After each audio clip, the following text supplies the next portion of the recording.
Hi, welcome to an academy. This is the next lecture regarding preparation of history for civil services examination. Myself Gaurav Gupta. In this lecture, we will see that how to prepare world history for civil services examination, for especially for those who have not taken history as an optional. During the course of the presentation, you can always click on the top left corner to subscribe to your Unacademy logo, and also can follow them on the Twitter. Let me introduce myself who have not seen my previous videos. Myself Gaurav Gupta, I got AIR 117 in Civil Services Examination 2013. I did engineering from IIT Kanpur, and after that I started a company and contributed my 5.5 years to that, and then decided to take up civil services. And I took history as an optional, and I secured a handsome marks in that. So let us move on. And to make our interaction more interesting and more interactive, let me ask you an interesting question and see your responses. The statement is political reasons, not economic reasons, were responsible for colonization. Comment. You can comment below and in a point format, giving your point of view. And let us see uh, what answers we get. I will also contribute my point of view. First, let us see the official syllabus. World history does not come in prelims, it only comes in mains. So, that is the first point you have to remember. In mains, see the syllabus and read it carefully. What are the topics which have been mentioned? Like history of world will include events from 18th century onwards, such as Industrial Revolution, World Wars, withdrawal of national boundaries, etc. So, although some topics are mentioned, but it does not mean there are certain topics which comes after 18th century but not mentioned here will also are are also part of the syllabus, so they can also come in the paper. So don't forget this part. So as we have seen, we can divide the whole syllabus into different in the four part, and we are concerned about the world history only in this particular presentation, as we will see.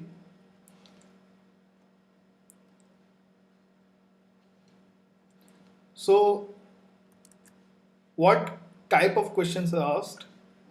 I am repeating my point that to see the pattern of the question, the topics from where the questions will be asked, you have to study the questions of previous papers.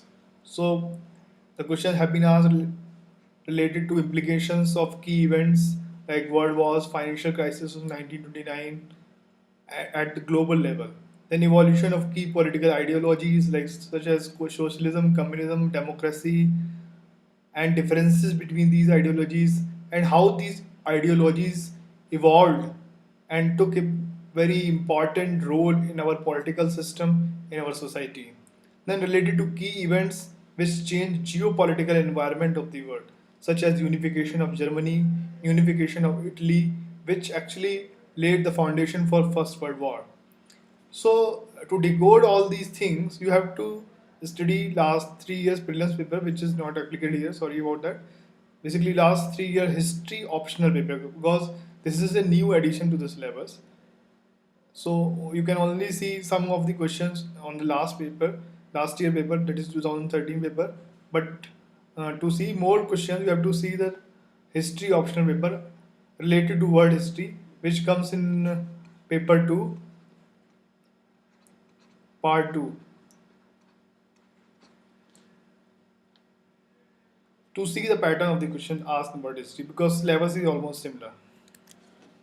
Let us move on. Sources of his from where you can read the word history.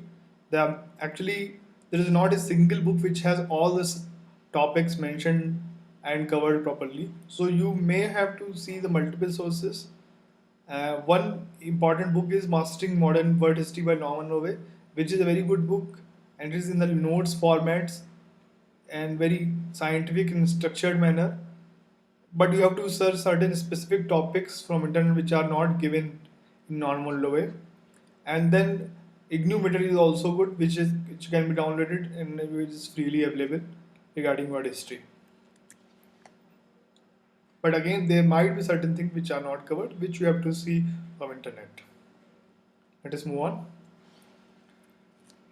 Here is a list of certain topics which I have compiled to give you a simple checklist. It is not a comprehensive checklist, but very important topics I have selected, and I would recommend that at least you should cover these topics in entirety.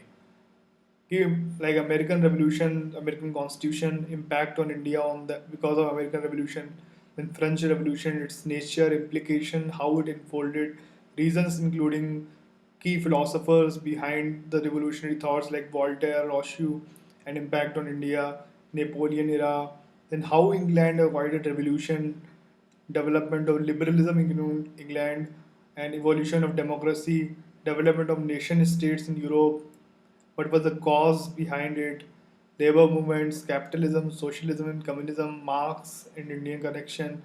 So, and you have to also think about the Indian connection also in most of the key events, like such as Russian revolutions, what are the reasons, background, and implication in Indian connection, First World War, how India was involved in that, effect on national movement because, due to that, and of course, the First World War related things also, like what were the reasons, causes, and how it unfolded, growth of fascism and Nazism, global financial crisis, effect on India due to that, Second World War, Indian connection, effect on national movement due to that, then colonization and decolonization process, how it unfolded in different phases, like before First World War, before Second World War, then after Second World War, and how it accelerated after independence of India. Then UN movement, its works, its success cases, failure cases, how its future looks, and efforts before that. Then Cold War politics, non-aligned movement, and European Union movement. So these are the list. I believe you can read these things. Let us move on. There are a few more tips from my side. While answering word history questions, try to cover as many aspects of key events while writing.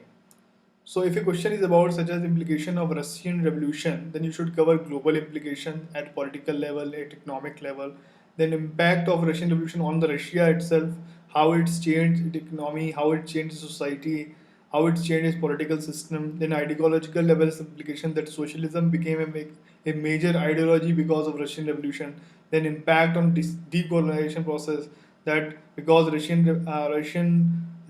Russian revolution, Russian government openly declared that it will support all independence movement.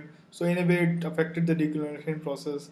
And while answering, think globally, but also try to add few points to connect India with global events. If many points are there, then write point wise and with subheading because time is limited, and you have to wind up your answer about 200 words. Then you can draw maps or any visual representation to fetch more marks. Obviously, you have to manage time to do that. With this, I wrap up here. Click on Unacademy logo to subscribe to this wonderful channel, and don't forget to answer the question which I asked in the beginning of the video. And you can tweet to me, and you can interact me on my WordPress site also. Thank you.